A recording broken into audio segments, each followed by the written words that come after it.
historia e ka të shkruar në publikime se si ata tjerët e sulmonin ushtrinë shqiptare të Kosovës, bën çmos që të sabotojnë Rambujen.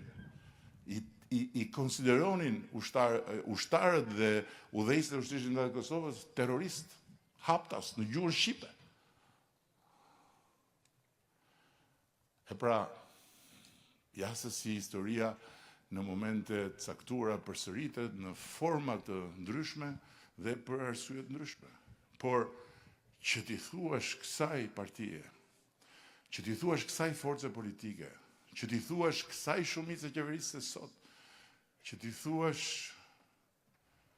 kësaj qeverie dhe mua në krye të saj, çfarë do qoftë që ka lidhje me tradhtin, duhet t'jesh komplet i pa fytyr.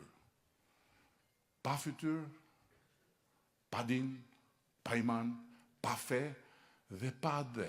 Mund të flasësh për adeun sa të duash. Por ata që i kanë bërë gjëmat më të mëdha këtij adeu dhe çdo adeu janë ata që adeun e kanë mbajtur në gojë më shumë se sa të tjerët. Por adeu nuk është për të mbajtur në gojë me vend e pa vend. Adeu është për të mbajtur në zemër dhe adeu është për të mbajtur në mendje kur ti flet dhe kur ti vepron mbi ato që thua.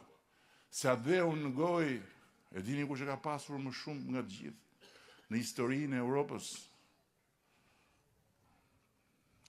Adeu në gojë më shumë nga të gjithë në historinë e Europës se kanë pasur ata që më shumë se kushdo tjetër në historinë e Europës vranë dhe shkatruan njerëz, popull dhe shkatruan vetë Europën.